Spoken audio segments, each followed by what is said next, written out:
It's now a pleasure to introduce Dr. Charlie Vörösmarty, who has had a distinguished career at this science diplomacy with a distinguished career at the Institute for the Study of Earth, Ocean, and Space at the University of New Hampshire, and more recently, major leadership in his current university of CCNY. And what he's done is to bring some of that science into the equation because he's at a university doing basic research.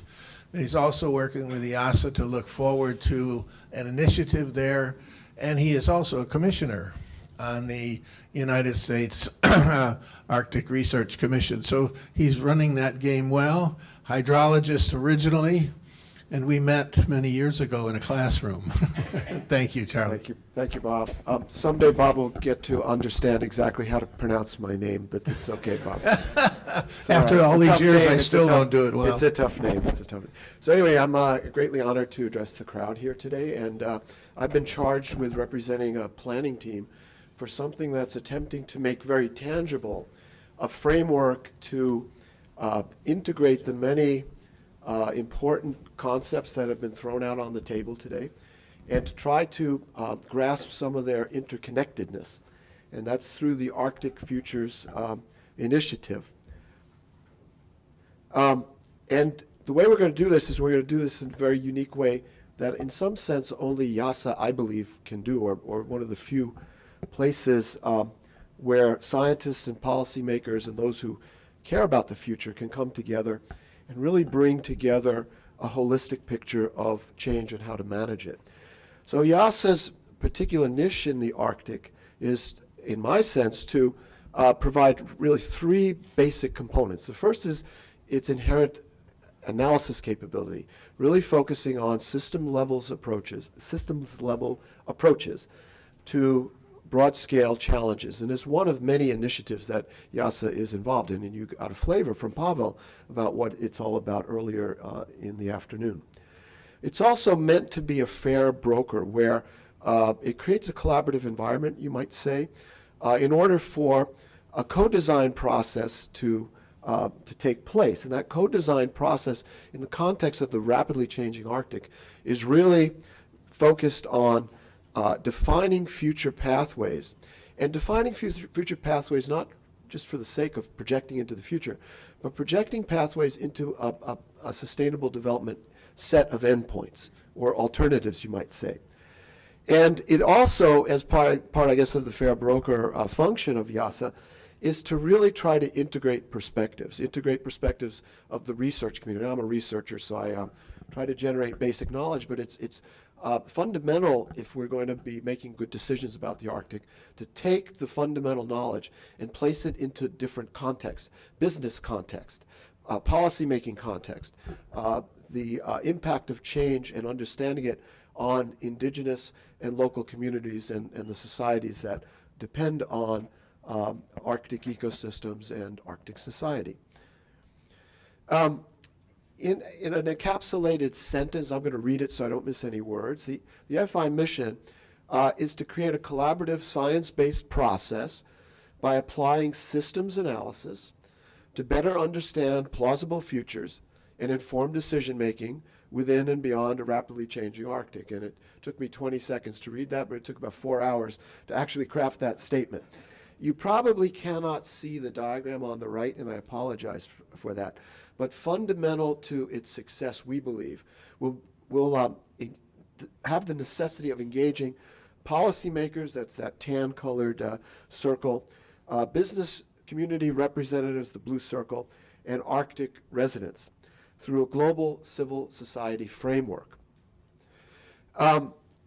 We do have a process in mind, and as much as we would like to produce new knowledge that could be acted upon for better decision making, we also want to create an enduring process of dialogue that brings together those stakeholders that I just mentioned to you here, okay, and associate them with tangible outcomes. And I know you cannot read this, so I will read the bullets on the right here. On the right, new scientific contributions to understanding plausible Arctic futures, better informed decision making, and support for a wide range of Arctic assessments. And the idea is to create a co-design and participatory approach to bringing the interests of these different stakeholders into these tangible outcomes using what we call an adaptive management framework. In our particular arena of interest, we're going to be in the business of co-designing scenarios and developing appropriately scaled models to answer the questions of the stakeholders. We would then apply, in very much the spirit of what IIASA is all about, systems analytics to analyze those future states, and then develop, very critically, a series of options and trade-offs identifying potential feedbacks that different trajectories may yield. And this, of course, is going to have very, very important implications as they are unveiled into the perception of the stakeholders in terms of what the outputs might ultimately yield in terms of important and actionable information. In terms of the specific research or the knowledge generation that will underpin this effort, the overarching goal is to produce improved understanding of these system dynamics, to look at the Arctic as a system, to look at its change, and to look at feedbacks that might emerge as a consequence of both natural processes and human decision making. We want, and I specify this as 3 bullets here, we want to articulate the role of the region in the broader Earth system. We've heard the slogan, what happens in the Arctic doesn't stay in the Arctic. That comes from Las Vegas, for those of you who are from the US, and there was an interesting ad campaign back in the 90s. The second bullet is that it supports co-design of future trajectories in Arctic system states. That's the co-design with the stakeholders and trying to get at their particular interests, and to evaluate the level of resiliency and long-term sustainability of anticipated pathways. So it's one thing to be thinking about a vision of the future. Is that a vision that's sustainable, or will it wreak havoc on either the Arctic system or through feedbacks to the Earth system at large? And then, very importantly, we want to assess the impacts of specific human interventions, big strategic questions, like, for example, management of boreal forests, or like, for example, the black carbon question. Do the decisions that will be made at the highest levels of government that are then instituted have feedbacks that are unanticipated and might create both positive but also negative consequences? And that's what one of the key value addeds of this particular effort. Just in terms of, I'm an academic, I like to do diagrams like this. I can't unveil all the details, but I will just quickly prance you through this. So the idea is to have this scenario co-design process where we formulate these policy alternatives sitting in the same room at the same time with those who have interest in managing the Arctic. Then what we do is we take that, I guess you would call them storylines initially, kind of conceptual models, put them into quantitative terms, and drive them through IIASA systems analytic models. Now those analysis models, if they're cast correctly, produce impacts of the intended policies on society and the Earth system, okay? And in turn, those impacts that feed back into the systems thinking pop out additional impacts of society and the Earth system back to policy. So if you anticipate having some major policy on controlling forestry in the boreal region, and you institute that policy, the systems dynamic model say, aha, you have an unanticipated consequence. You better change that policy or the feedback will amplify and have a very unintended consequence. And finally, in doing all of this analysis, it will inform, and this is where the Arctic Council comes in, it will inform better strategies on what we actually have to observe to see what the system trajectory states are through the future. We have some guiding questions. I just classified them into 2 categories here. Top one is to support knowledge generation. This is kind of the basic science. Mark, I think you'd be happy because you made that call for the science. So what are the plausible futures for the Arctic and pathways to those futures? Sounds like a pretty simple question. There's all sorts of complexity involved, but that's one of our overarching questions. Another question is, how do Arctic system surprises, thresholds, and these unintended consequences influences the futures that we are visioning?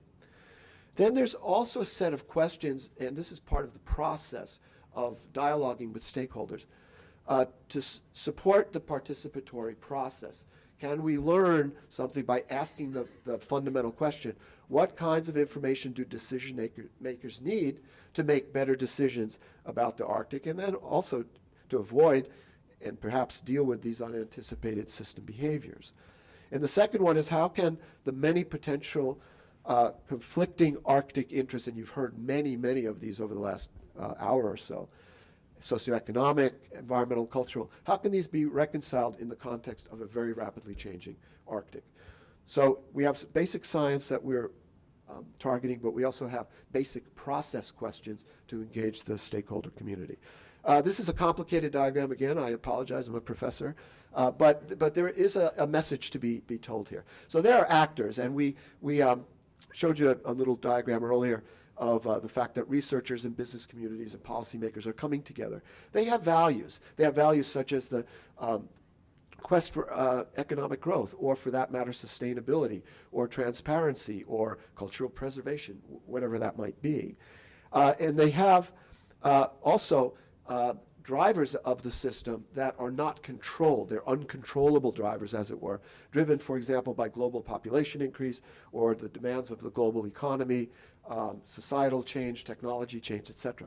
But there are what we can term policy levers that can be pulled in different ways in the Arctic, having to do with investment in infrastructure, trade policies, oil and gas extraction, carbon management, diplomacy, climate adaptation, which could actually enable more sustainable futures. And that's the idea, is to take this context and put it into a tangible context.